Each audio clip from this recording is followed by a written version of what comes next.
Donc la société Westlake Plastics Europe est un distributeur à l'origine, un distributeur de matières plastiques, des polymères qu'on importe des États-Unis et qu'on exporte dans toute l'Europe à des fabricants d'implants chirurgicaux. En 2004, on a créé une activité d'usinage qui s'appelle Active Medical. Et en tant que sous-traitant, on usine pour les mêmes clients que les clients du négoce de matières premières, ces mêmes polymères. Voilà, donc on est capable d'avoir une prestation globale, à la fois de fourniture de matières plastiques et d'usinage de polymères pour les applications orthopédiques. Une intégration effectivement verticale. Voilà. Et qui plus est, on a repris récemment le contrôle de notre fournisseur américain. Donc on est désormais capable de gérer entièrement la chaîne de valeur ajoutée, de la transformation des polymères, des granulés en semi-produits et des semi-produits en produits usinés. Il était important pour nous de maîtriser la matière première dans sa transformation. Nous n'étions entre guillemets que distributeurs avec un contrat d'exclusivité, certes exclusif, mais toujours dépendant du bon vouloir de notre fournisseur. Désormais, en contrôlant notre fournisseur, on maîtrise entièrement la matière première.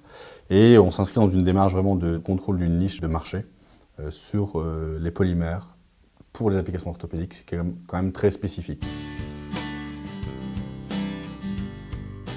On a une croissance sur les 5 premiers mois par rapport à l'année dernière de plus 50% en usinage et on est à plus 15% en négoce de matière. Donc je dirais qu'on ne subit absolument pas la crise pour l'instant sur les 5 premiers mois d'activité. Donc on s'attend à faire une bonne année 2013 paradoxalement. Bon, sur la partie usinage sur laquelle on a le plus de croissance, c'est les investissements que vous avez vus dans des outils de robotisation qui nous ont permis d'obtenir de nouveaux marchés sur des quantités importantes d'implants. Et là, on va parler de dizaines de milliers de pièces par an.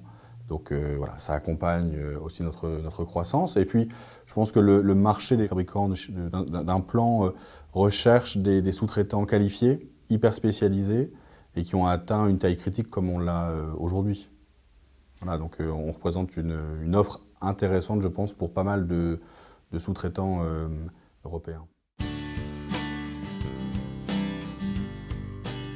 Alors donc en termes d'export, en négoce, on est sur 50% France, 50% Europe, parce qu'on avait un contrat d'exclusivité européen avec cette société, on ne pouvait pas aller au-delà de l'Europe. En termes d'usinage, on est sur une répartition 30-70, 30% export, 70% France.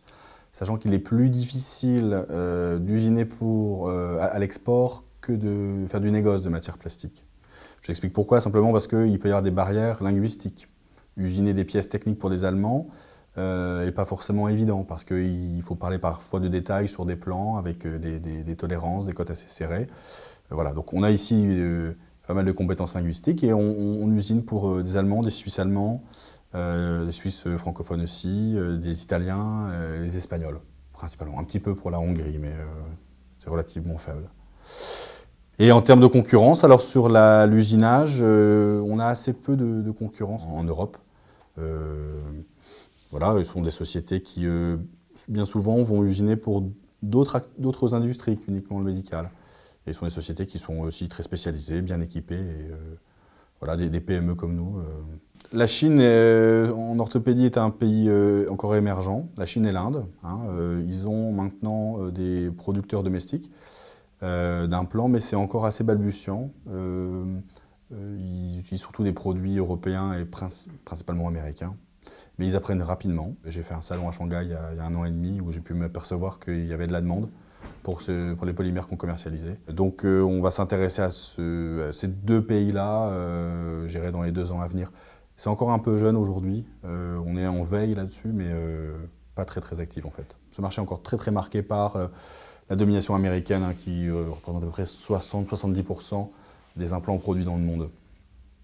Et le reste c'est principalement l'Europe après, et puis un petit peu le Japon et les autres pays asiatiques.